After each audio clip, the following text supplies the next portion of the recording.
আজকে আমরা যাচ্ছি ওয়ার্ল্ড ফেমাস বেলজিয়ান চকলেট ওয়ার্কশপে। ওখানে গিয়ে একদম নিজেরা হাতে তৈরি করব কিছু চকলেট আর জানবো কিভাবে তৈরি হয় এই চকলেটগুলো। হ্যালো এভরিওয়ান, আমি দর্শনার বিদেশ দর্শনের নতুন একটি ব্লগে আপনাদের সবাইকে অনেক অনেক স্বাগত। আমরা 5 জনে মিলে গেছিলাম এই চকলেট ওয়ার্কশপটাতে। আমরা দুজন, পিউদি আর পিউদির 2 মেয়ে। প্রথমে ঢুকতেই ওরা প্রথমে হ্যান্ড ওয়াশ করতে বললো, তারপরে গ্লাভস দিল, তারপরে এবার শুরু হলো সমস্ত প্রসিডিওর। ইনি হলেন চকলেট মেকার আর ইনি আজকে আমাদের এই ওয়ার্কশপটা কন্ডাক্ট করছেন। সামনে এই যে লাল, হলুদ আর সবুজ এই 3 ধরনের ফল দেখা যাচ্ছে, এগুলো হলো কাকাও ফল। এগুলো থেকেই চকলেট তৈরি হয়, মানে এটা একদম র ভার্সন।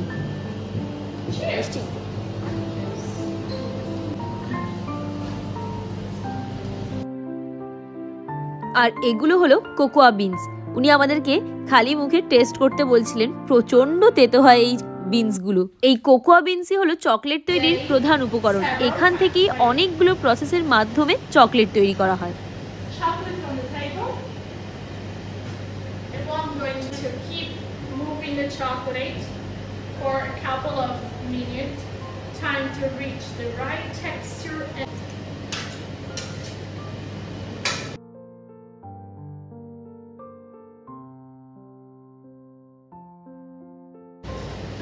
আর এখানে উনি আমাদেরকে বলছিলেন কত টেম্পারেচারে ঠিক কোন টেক্সচারে চকলেটটাকে ফ্রিজ করতে হবে সেটাই।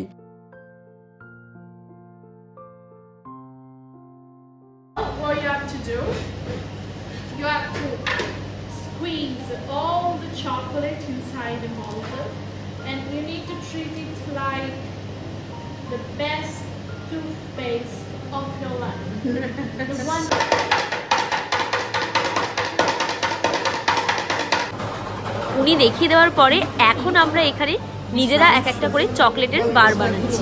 এটা আমি সাজিয়েছি, সাজিয়েছি, এখানে কিছু নেই, খালি জেন্টস দিয়ে সাজিয়ে দিয়েছি। এই যে কিছুই দেয়নি, আর আমি যা ছিল সব একটু দিয়েছি। আর যেহেতু আমরা জার্মানি থেকে আসছি, তো এটা হচ্ছে যে ব্রেডজিল, তো সেই জন্য আমি এটাকে সুন্দর করে সাজিয়ে দেবো। এতদিন জানতাম চকলেট মেনলি 3 রকমের হয়, ডার্ক চকলেট, হোয়াইট চকলেট আর মিল্ক চকলেট। তো এইখানে এসে জানতে পারলাম না, আরও এক ধরনের চকলেট হয়, রুবি চকলেট।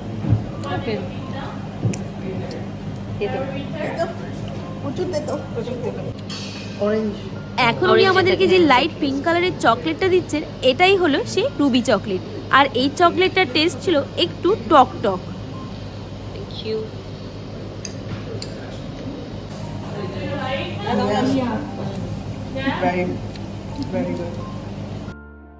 আর এখন চলে এসছে নেক্সট স্টেপে, কিভাবে লিকুইড চকলেট দিয়ে বিভিন্ন চকলেটের শেপ দেওয়া হয়।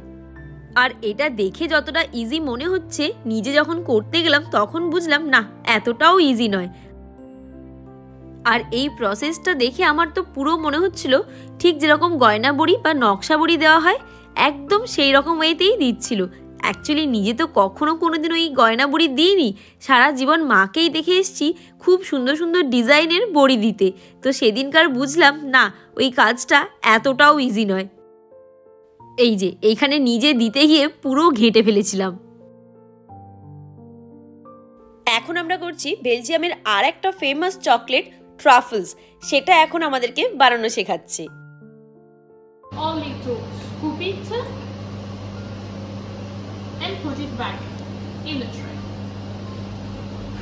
এই ট্রাফলস অ্যাকচুয়ালি তৈরি করা হয়, চকলেটের বলগুলোকে লিকুইড চকলেটে প্রথমে একবার ডোবানো হয়, তারপরে আবার ওই কোকোয়া পাউডারের মধ্যে ওর একটা কোটিং করে আবার এরকম 2বার এই প্রসেসটা করতে হয়, দিলেই তৈরি হয়ে যায় এরকম চকলেট ট্রাফলস।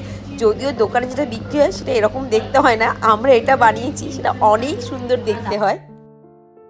আর এখন করছি একদম লাস্ট স্টেজটা, মানে প্যাকেজিং, কিভাবে ওরা এই চকলেটগুলোকে সুন্দর করে প্যাকেট করে দোকানে বিক্রি করে। অসাধারণ ট্রাফলস, এগুলো শেপটা জাস্ট দেখার মতো। আমার কিছু চুরি করে 1.5-2 ঘন্টার এই চকলেট ওয়ার্কশপটা কিন্তু বেশ মজার কাটলো আমাদের। ফার্স্ট টাইম এরকম একটা এক্সপিরিয়েন্স হলো আমাদের, একদম চকলেট মেকারের কাছে গিয়ে দেখলাম কিভাবে চকলেট বানানো হয়, আর তাও আবার কিনা চকলেট ফেমাস একটা কান্ট্রি বেলজিয়ামে এসে। সত্যি বেলজিয়াম আসাটা আমার একদম সার্থক হলো। আর এখন আমরা চলে এসেছি ওই চকলেট ওয়ার্কশপ যেখানে হচ্ছিল তার ঠিক পাশেই, এটা ওদেরই চকলেটের একটা শপ। তো এখানে আমরা এসেছি এখন চকলেট কিনতে। অ্যাকচুয়ালি আমরা যেহেতু এই ওয়ার্কশপটা করেছি সেই কারণে এখান থেকে চকলেট কিনলে 20% ডিসকাউন্ট দেবে। আর এখন আবার আমাদেরকে দিচ্ছে একদম গরম গরম হট চকলেট।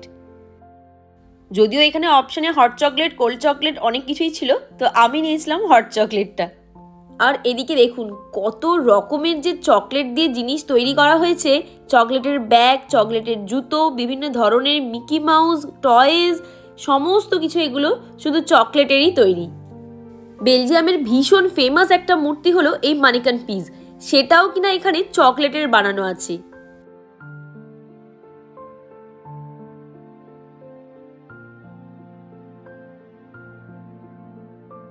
আমরাও এখান থেকে বেশ কিছু এই টুকটাক চকলেট কিনলাম, 20% অফারে পাওয়া যাচ্ছে, চকলেট তো কিনতেই হবে, তাও আবার বেলজিয়ান চকলেট বলে কথা। আজকের ব্লগটা তাহলে আমি এখানেই শেষ করছি। টাটা, ভালো থাকবেন সবাই।